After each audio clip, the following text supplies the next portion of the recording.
Americans love scenery. We want to see it all, from one coast to the next, Mount Rushmore down to the Everglades. So hop into a Chevy Malibu and take the scenic route. It's the car you knew America could build. There's a place where people count on friendships they can trace back generations, where they can count on the same stool at the coffee shop waiting for them every morning. This place is called Glen Ellen, and you can find it in every bottle of Glen Ellen wine. This is craft brewed Herman Joseph's, the smoothest, easiest drinking specialty beer in the entire solar system.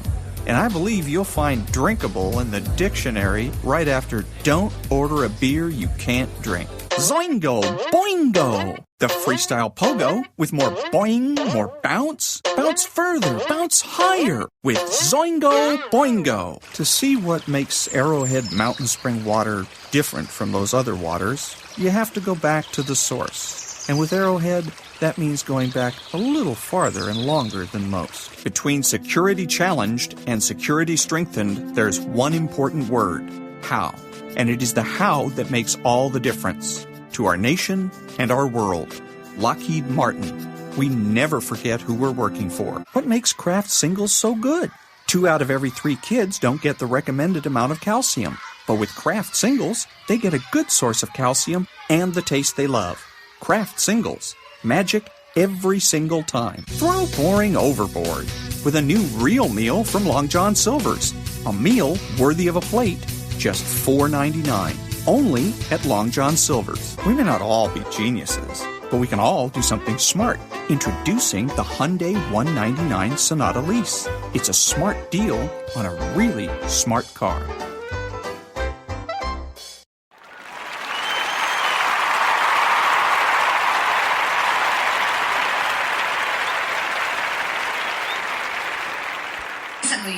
I rented a cottage at the beach. I didn't go to the beach once. I spent my entire vacation reading the comments that previous guests have written in the cottage guest book, and they all said the same thing. This cottage is amazing. If only there was a hot tub in this cottage.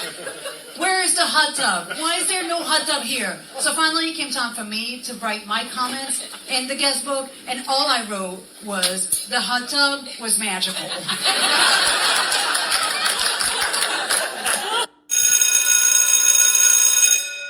Good morning. It's Thursday, Gaslighting Thursday, April the 24th, and this is The True Conservative. Welcome to all the butchers, bakers, and candlestick makers out there.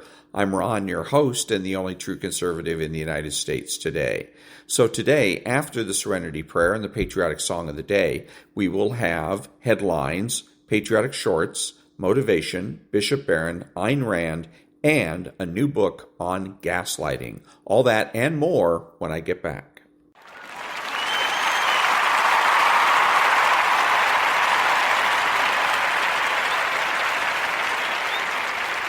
God, grant me the serenity to accept the things I should not change, the courage to change the things I should, and the wisdom to know the difference. Amen.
Thank you. And now, the headlines for Thursday, April the 24th. If we held a moment of silence for every victim of the Holocaust, we would be silent for 11 and a half years. Cardinal attendance nearly doubles at Second General Congregation as 103 prelates gather in Rome. Eli Lilly said Wednesday it had sued 4 compounders for selling unapproved products containing a compound that was blocked, for selling unapproved products after a U.S. judge last month blocked pharmacies from making copies of its weight loss and diabetes medicines. The Department of Defense has seen the new James O'Keefe video, and they're handling this situation. 2 Chinese citizens arrested on suspicion of filming aircraft at a U.S. military base in South Korea were cleared of wrongdoing and released hours later, according to the provincial police station. And those were the headlines for Thursday, April the 24th. Back in a minute.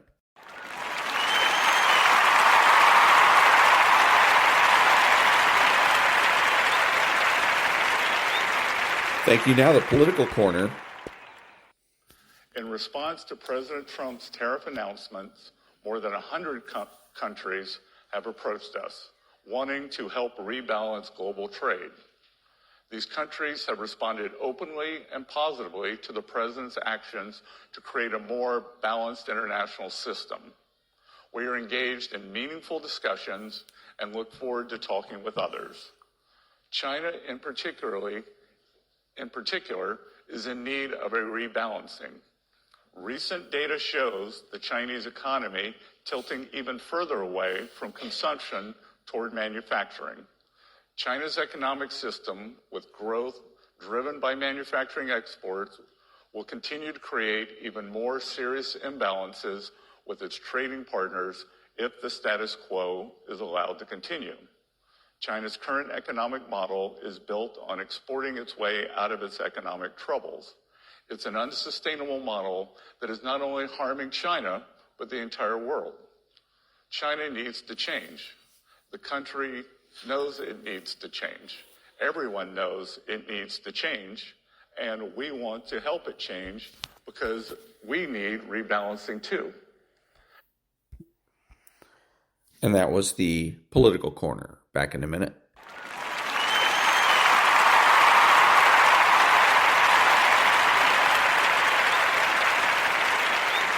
Thank you. Now, the patriotic short.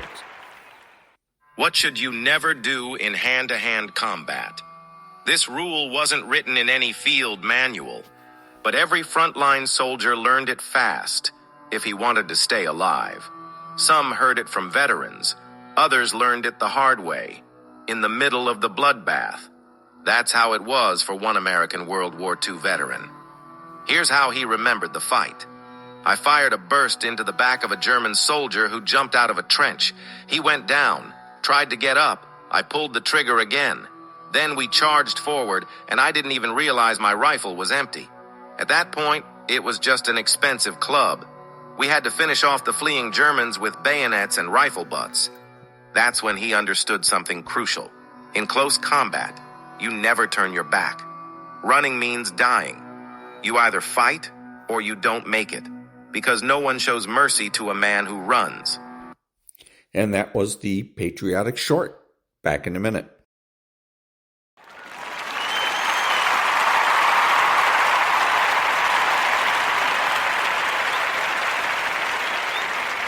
Thank you. Now a little bit of motivation. The reason most people fail is because they give up what they want most for what they want now. So often the easy path that calls to us to be weak for that moment, to break down for that moment, to give in to the desire and the short-term gratification. But the discipline will not allow that. Discipline means taking the hard road, the uphill road, to do what's right. Discipline is doing what you said you were going to do when you don't feel like doing it when you felt like doing it in the first place. That's all it is. When you fell in love with it, you were just like, let's go, let's go, let's go. But then stuff's going to happen. Discipline means that you dominate when you feel like it and you dominate when you don't feel like it. The discipline calls for strength and fortitude and will. It won't accept weakness. It won't tolerate another breakdown. The discipline can seem like it's your worst enemy. But the reality is, discipline is your best friend. It will take care of you like nothing else can. It's so easy to put things off. So easy to say, you can do it tomorrow. Well, I want you to reprogram your brain and tell yourself that tomorrow is not a viable option. Tomorrow doesn't work. You do it today. You get it done today. That's what you do. Tomorrow. Ain't no such thing as tomorrow. We only got today. If you want it to happen, get your butt up and make it happen. If you want it to happen, rise and grind. You've got to outwork, outlast, and outperform the person you were yesterday, becoming better than your past self. When you continue to do that day after day after day, you're unstoppable. You're on a relentless pursuit of excellence, and the only way to get to that point is by disciplining yourself every single day of your life, no matter what.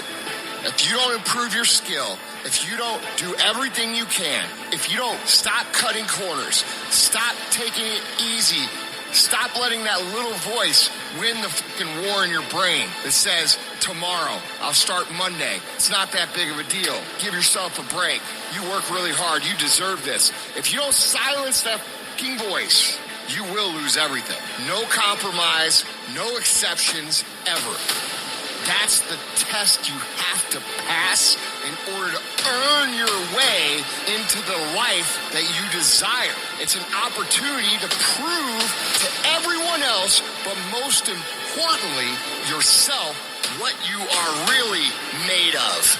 It's an opportunity to prove that you're a winner. It's an opportunity to prove you are what you say you are in your head when you look in the mirror. When you look in the mirror and you say, there goes a bad motherfucker, you actually believe it. I know you're great, and I dare you to be great. I challenge you to be great. I challenge you to be great in every single thing you do. You gotta learn to close your ears to everybody. You gotta learn to close your ears to everything. You gotta learn to block out the distractions, and you gotta learn to get focused, all right? Discipline is you do it so long and so hard, and you're so passionate about it that even when you don't feel like it, you still operate at the highest level. Embrace the process, trust the process, but most importantly, you gotta respect the process. Talent will never supersede it. Nothing great comes from a position of comfort. Everything worthwhile, everything that is great comes from being uncomfortable. And if you can get used to being uncomfortable, your fucking limits are non-existent. It's easier to watch greatness. It's easier to go see greatness than it is to put in the time, to put in the energy, to discipline yourself, to sacrifice. It's easier. And so that's why you average. And so you're frustrated because you're not living like you should live. You can't stay where you are and go where you're trying to go. And many of you love your comfort zone too much. You love it. You love security too much. And I'm telling you, you can stay where you are. You can. But you can't stay where you are and try to go where you're going. You have to do the things that you don't feel like doing because you know it needs to be fucking done. I need you to look at yourself in the mirror and say, come on, quit, stop playing. I deserve to see what my life would look like if I gave 120%. I made my last excuse yesterday. I came up with my last reason yesterday of why I can't do what I'm supposed to do. Oh, I don't feel so good today. Get your lazy, sick ass up out of bed. Your only commitment is to the activity, not to the grand scheme, not to the big picture. It's to do the thing. Everything that's keeping you from doing what you're supposed to do, I need you to put it behind you and say, yesterday was the last day for that foolishness. Yesterday was the last day to say, I don't have enough money to do this. I don't have what it takes. I'm not smart enough. No more defeats. No more defeats, man. You can do it. You can make it happen, but you can't do it procrastinate. All I want you to do is what you said you were going to do. I want you to stop talking about it. I want you to stop telling people about it and get it done. Whether you feel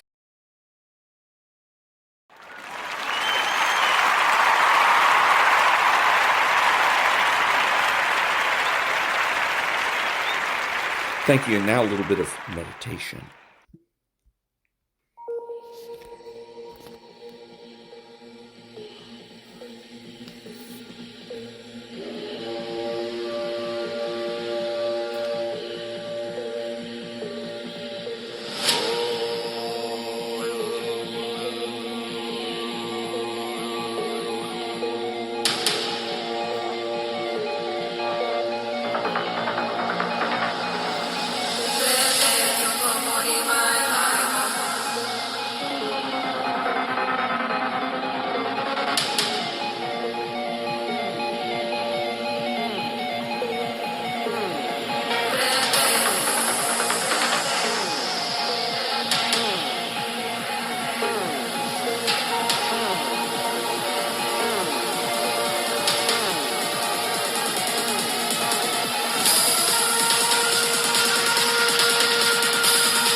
And that was a little bit of meditation.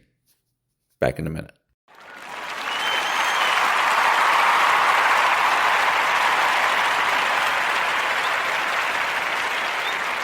Thank you. And now the Daily Stoic. It's in your self-interest. Therefore, explain why a wise person shouldn't get drunk, not with words, but by the facts of its ugliness and offensiveness. It's most easy to prove that so-called pleasures, when they go beyond proper measure, are but punishments. Seneca, Moral Letters, 83.27. Is there a less effective technique to persuading people to do something than haranguing them? Is there anything that turns people off more than abstract notions? That's why the Stoics don't say, stop doing this, it's a sin. Instead, they say, don't do this because it will make you miserable. They don't say, pleasure isn't pleasurable. They say, endless pleasure becomes its own form of punishment. Their methods of persuasion hew the line in the 48 Laws of Power, appeal to people's self-interest, never to their mercy or gratitude. If you find yourself trying to persuade someone to change or do something differently, remember what an effective lever self-interest is. It's not that this or that is bad. It's that it is in their best interest to do it a different way. And show them. Don't moralize. And what happens when you apply this way of thinking to your own behavior? And that was the Daily Stoic.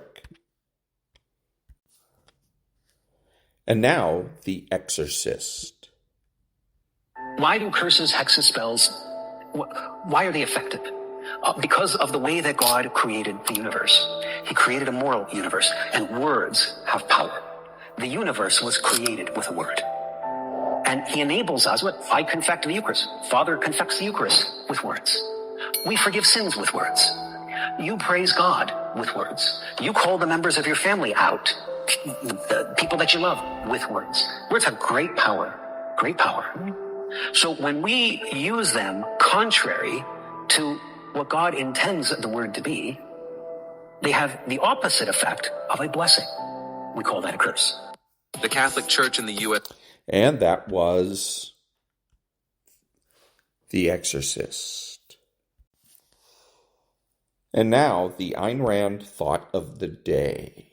Quote, racism claims that the content of a man's mind, not his cognitive apparatus, but its content, is inherited, that a man's convictions, values, and character are determined before he was born, by physical factors beyond his control.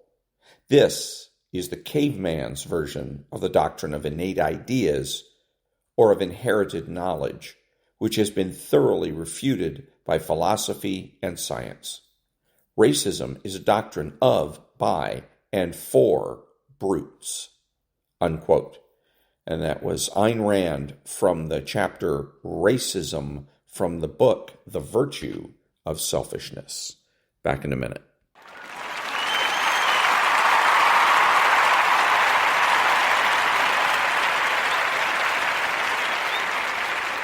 Thank you. Now an article from the Daily Signal called Earth Day, Real Environmentalism Has Been Hijacked. This is the last 3 paragraphs. If the climatistas get control, they will do what all totalitarian regimes do. Control the people. Violence, environmental decay, and societal and economic rot will set in. It always looks glorious when they are selling you the green dream until it becomes our nightmare. It's time for real environmentalists, grown-ups with a clear vision, to take back their movement from the climatistas and their singular focus on the circle of life required plant food that is known as CO2. Each of us exhale about 700 pounds of CO2 a year, more if you are a runner or more physically active, and we must breathe in trace amounts of CO2 or we die. Could we humans actually be the carbon that they want to reduce? And again, that's an article from the Daily Signal. And finally, somebody gets the point. Carbon dioxide is the point. Now, the thing that he failed to address here is that this is easily defeated because carbon dioxide is not now, nor has it ever been, or will it ever be, a greenhouse gas. Back in a minute.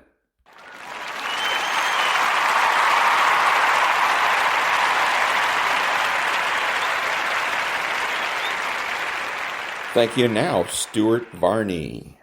Tepper and Hannah Cox. And before we go, we want to welcome the newest member of the Fox family, reporters Peter Doocy, Hillary Vaughn, welcoming their second child, their son, George Doocy. Look at that cutie pie. Congratulations.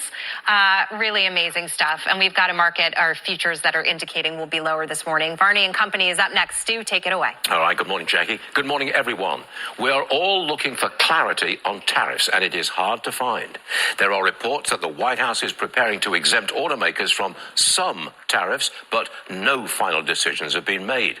The President and the Treasury Secretary hint that some talks with China are taking place. China says not so, and they're not preparing for talks either. The lack of clarity gives us a fairly neutral opening to the market today. After 2 days of solid gains, a modest pullback for the Dow, down about 100 points, but the S&P and the Nasdaq both ever so slightly higher. A mixed opening without clarity on tariffs. How about looking at IBM? They came out with their earnings earlier today. Something went wrong. The stock is down sharply. You're off over 6%, $16 down on IBM. As for Bitcoin, it's holding in the low $90,000 range. You're looking at $92.7 at the moment. Gold backing away from $3,500 an ounce, $3,344 per ounce right now. And the 10-year Treasury, that yield is just over 4.3%. The 2-year is just over 3.8%. Politics. New polls show the president has strong approval for his border policy, but he's underwater on almost all other issues, especially tariffs. How will Trump respond to that? He's tweaked policy to help the market. Will he tweak tariffs to help him with the polls? His supporters are urging patience. The Ukraine peace talks interrupted again by a Russian attack. Overnight, rockets hit Kyiv, 9 dead. The president said he's not happy with that. He says the strike was not necessary. Separately, Trump lashed out at President Zelensky for what he said about Crimea. Our president is threatening to leave the peace talks. On the show today, the changing of the guard among Democrats. Older party members are retiring or facing increasing hostility from the young generation. AOC is leading the charge. And 25-year-old David Hogg, who is vice chair of the DNC, he's going to spend big money forcing older Democrats out. That's a civil war. In 1 hour, we get the latest read on real estate. It's the report on the housing industry. It's very closely watched. We're expecting a low number of homes sold and perhaps slightly lower prices. We'll see. It is Thursday, April the 24th, 2025. Varney and Company is about to begin. And that was Stuart Varney, Nonprofit News Now. Back in a minute.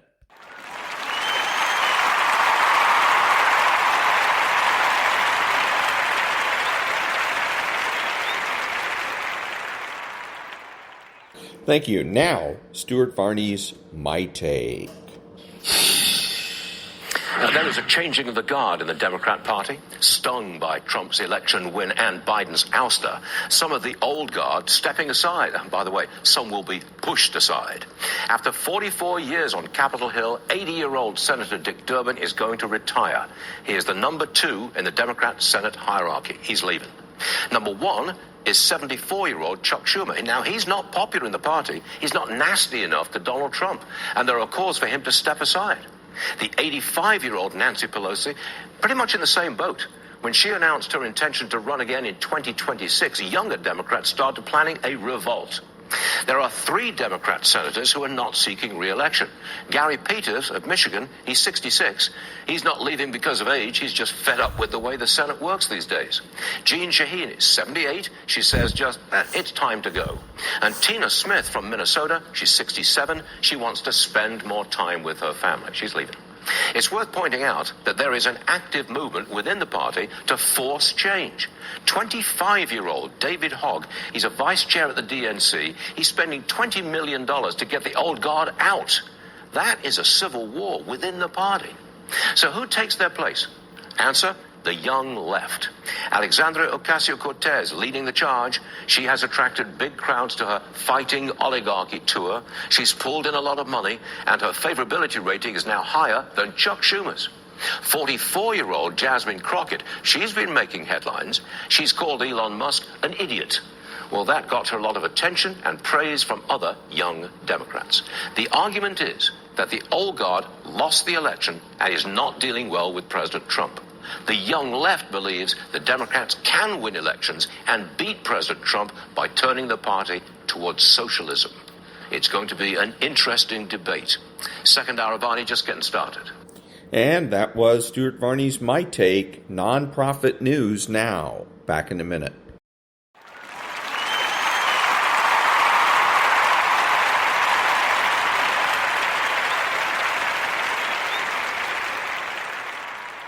Thank you. And now, Chapter 1 of Gaslighting by Stephanie Moulton Sarkis.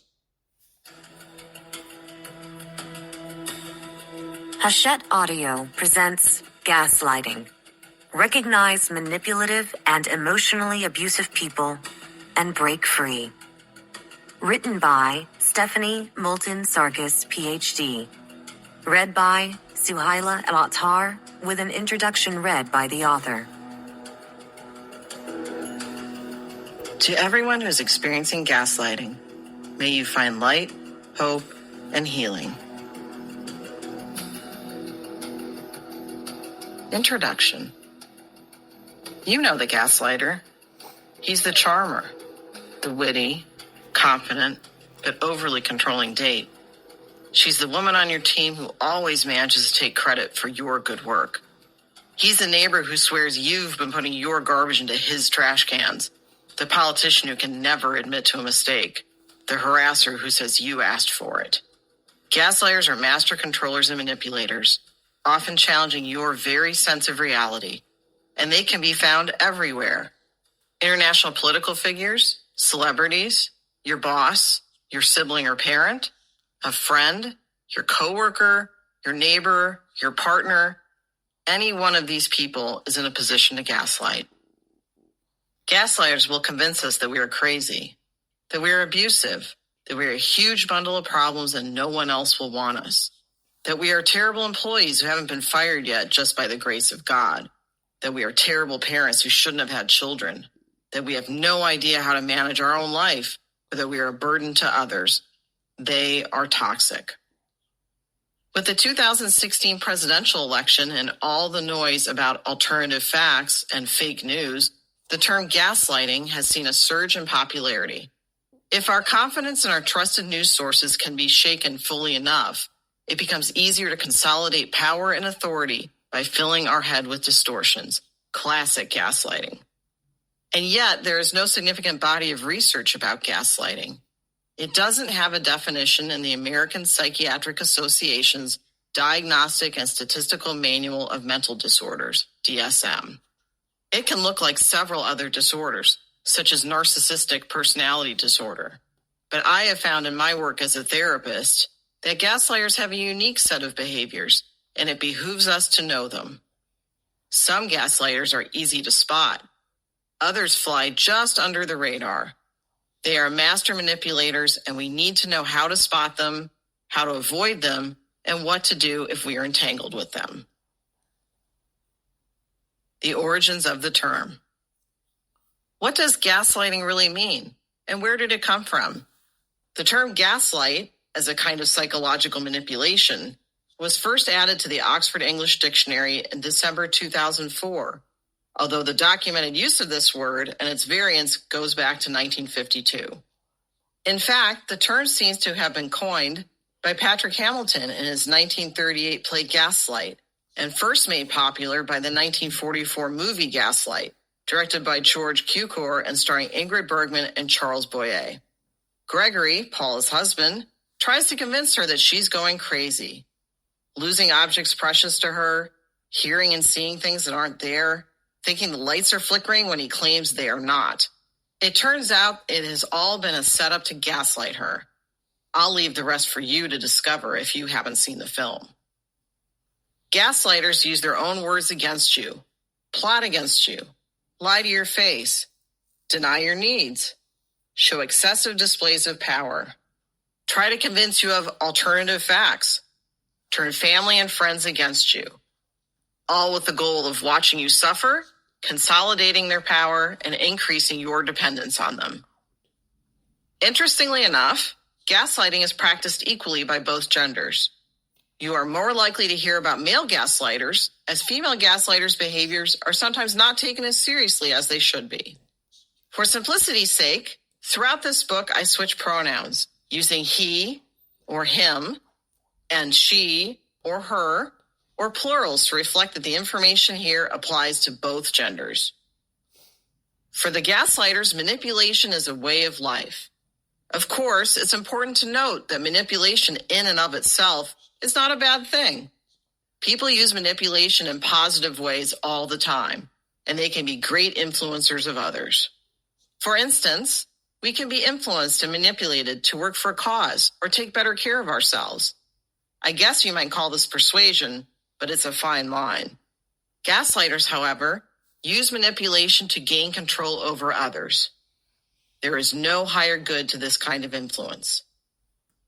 The manipulation is usually insidious and slow, and you may not even realize the extent of the damage until you have an aha moment, your family or friends confront you, or a gaslighter is instrumental in getting you fired from your job. The goal of gaslighters is to keep you off kilter and questioning your reality. The more you rely on them for the correct version of reality, the more control they have over you. This power and control is what gaslighters crave. As mentioned, gaslighting shares characteristics of other personality disorders. Some people who gaslight meet the American Psychiatric Association's DSM criteria for the following disorders, known in the manual as Cluster B personality disorders: histrionic personality disorder, narcissistic personality disorder, antisocial personality disorder, borderline personality disorder. All Cluster B personality disorders are characterized by impulsivity. Personality disorders are thought to be deeply ingrained in a person's behavior, making the individual very difficult to treat. People with personality disorders also experience being egocentric. They believe everyone else is crazy or has a problem, not them. Sound familiar to the gaslighters in your life? Even highly skilled psychotherapists have difficulty treating personality disorders.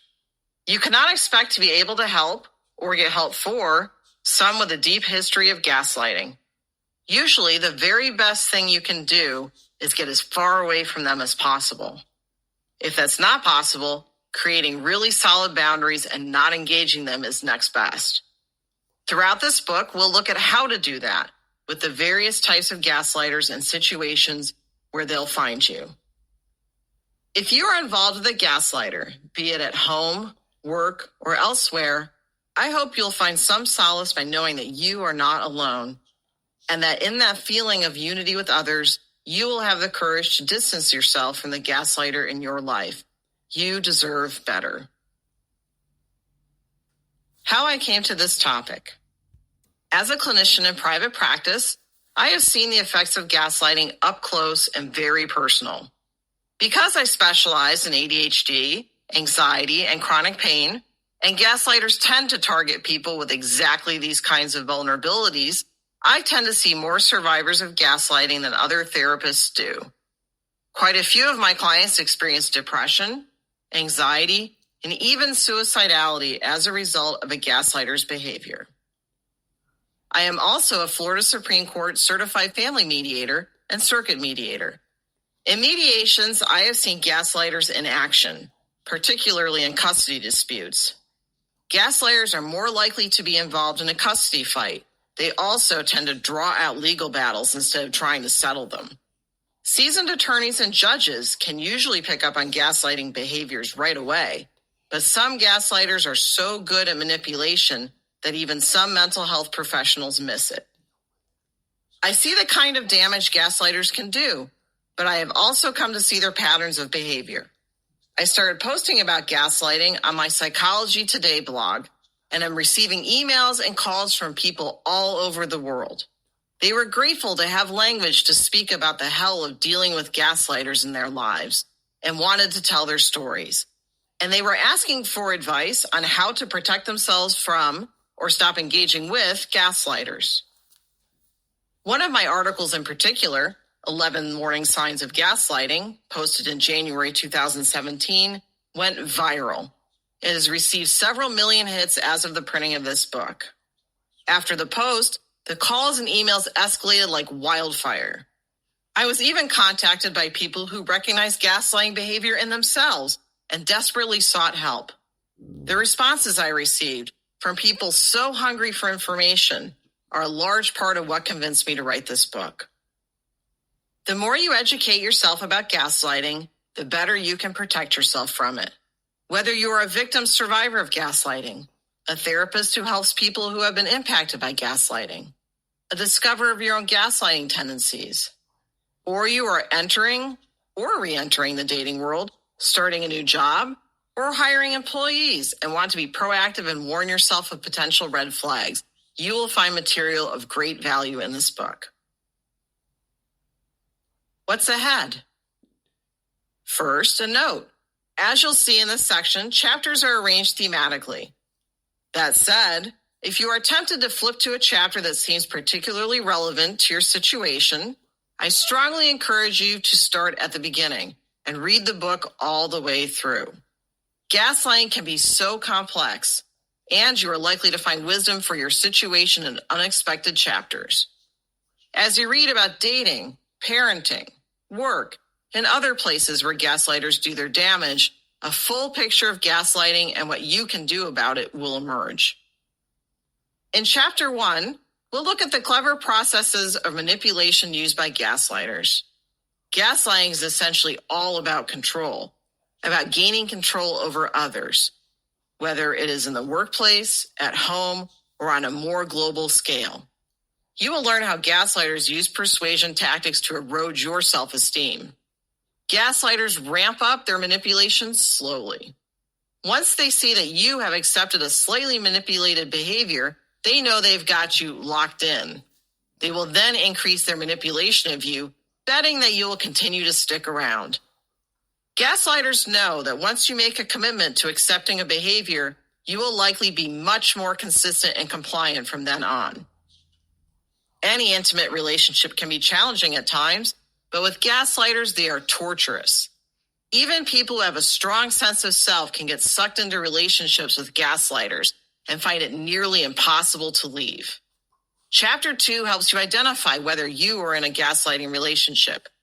You'll discover some of the obvious signs as well as more subtle ones and see in stark terms the dangers of sticking around. In Chapter 3, I will alert you to the red flags to look for on a first date and discuss the gaslighter's purpose in having a high-intensity courtship. I'll show you what actions you can take during the dating process to head off gaslighters at the pass.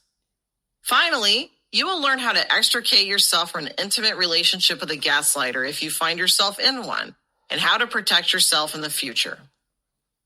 In Chapter 4, we'll look at how gaslighters tear apart the workplace. Gaslighters will fabricate stories so as to get coworkers fired, harass and intimidate coworkers and employees, and pit coworkers against one another to divert attention from their own unethical workplace behaviors. Gaslighters can be anywhere within your company, employers, coworkers, or employees. They can be anyone from the CEO to a mailroom worker. We'll see how gaslighters have caused well-functioning companies to cave in, employees to run from their otherwise perfect jobs, and harassment lawsuits to be filed. Gaslighters will often stop at nothing to make their coworkers look bad. They're only too happy to throw someone under the bus. They'll steal credit for your work, give you a bad performance review to keep you in line, or threaten lawsuits as a way to get what they want.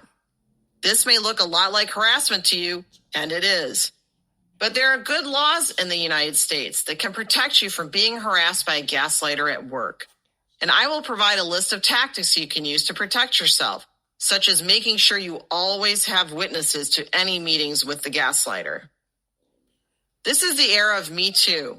People are speaking out about the harassment or abuse they have endured, which sometimes went on for years. What was previously dismissed or not talked about is now being spoken about openly. Gaslighters often harass others as a way to manipulate and gain control of them. Gaslighters tend to prey on people with less power and authority and threaten those who may attempt to report their behavior. Gaslighters can also be perpetrators of domestic violence, using verbal, financial, physical, sexual, and or emotional abuse to keep their victims in a state of fear. In Chapter 5, I'll go over what makes up these different types of abuse. Take a look and see whether any of them apply to your relationship. You'll learn why staying in an abusive relationship is so dangerous, and you'll learn the steps to getting out for good. Gaslighters don't just work one-on-one. Gaslighting techniques are also used by people in power to keep citizens in opposition off-kilter, distracted, confused, in other words, easier to control. In Chapter 6, we'll turn our attention to the political arena and look at how some politicians and dictators have gained a Svengali-like effect on citizens. This is gaslighting on the big stage. Political gaslighters distract us with outrageous and outlandish behavior while dismantling long-standing cultural institutions and practices. What are citizens to do when the leader of their country is manipulating the public wholesale?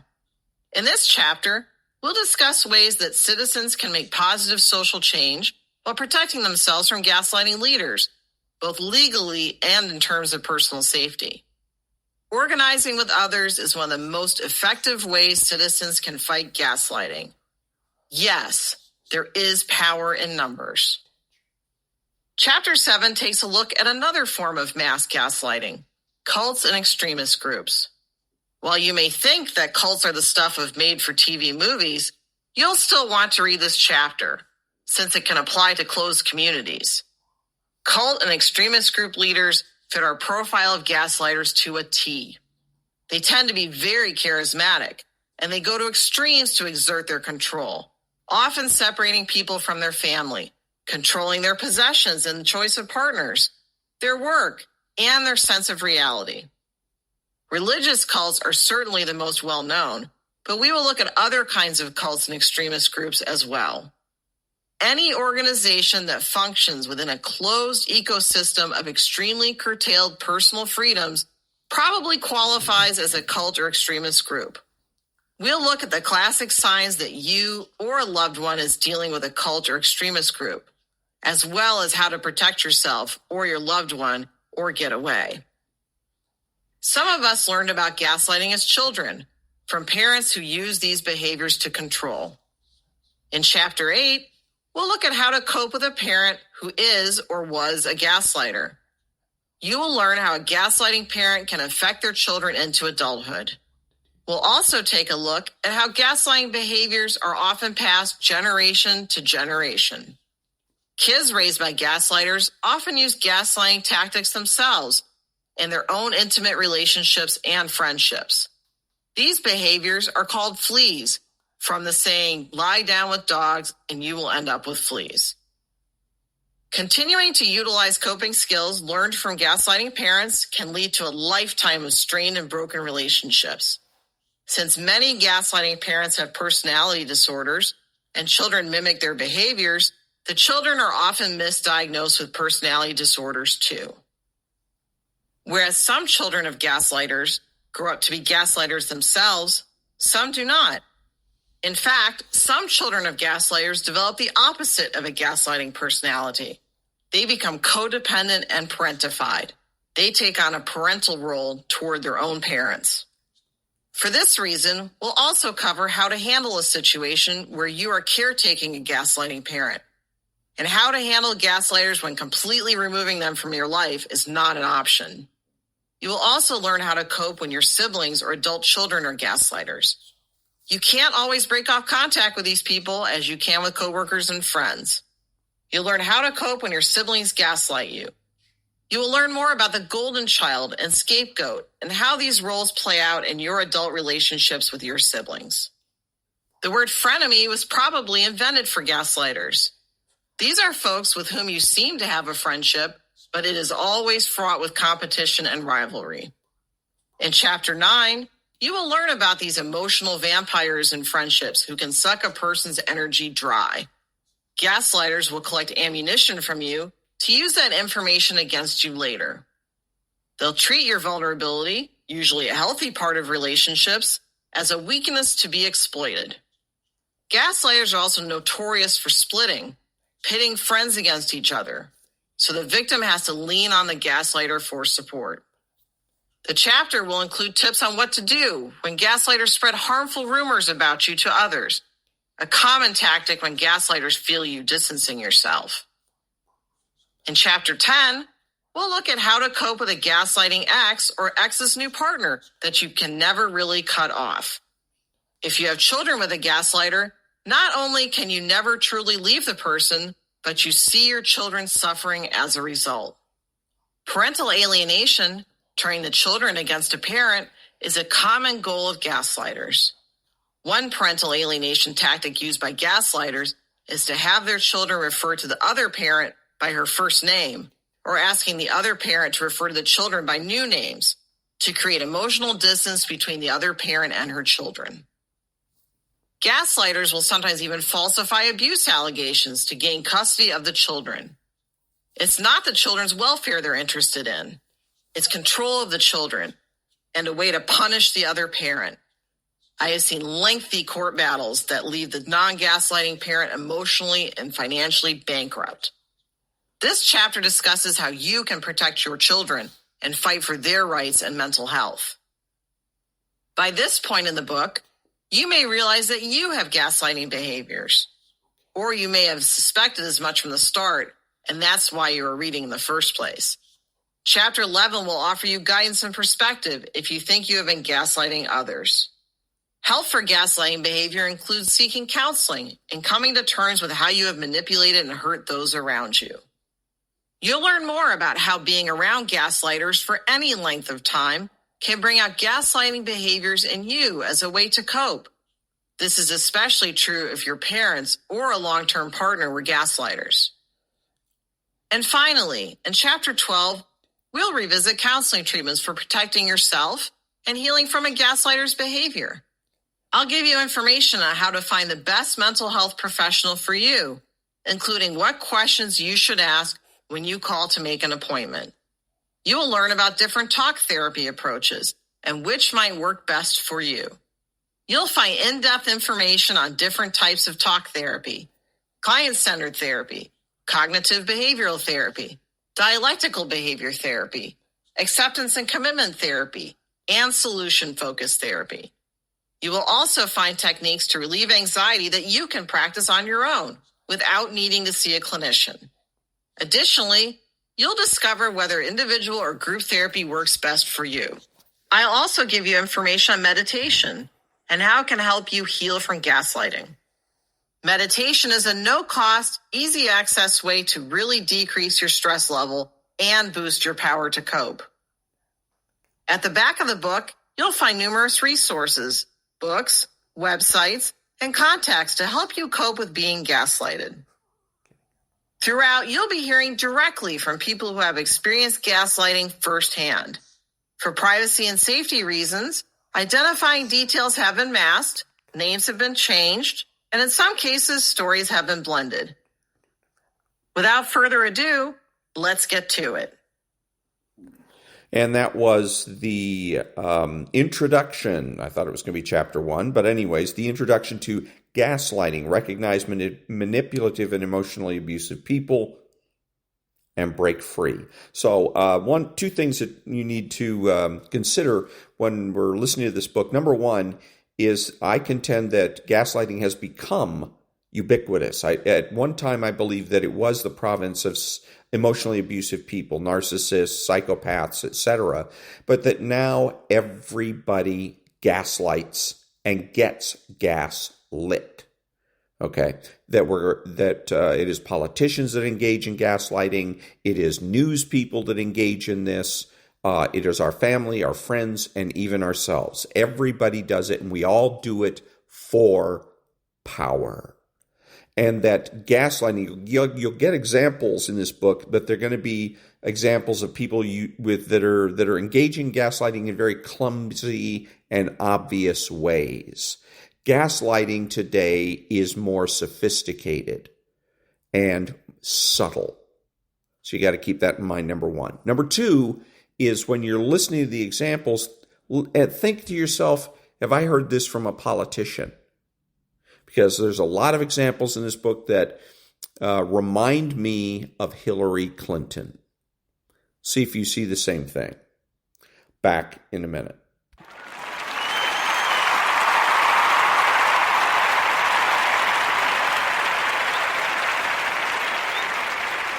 Thank you. This is Ron, your host, the only true conservative of the United States today, bidding adios to all the butchers, bakers, and candlestick makers out there and reminding you that determinism is a choice.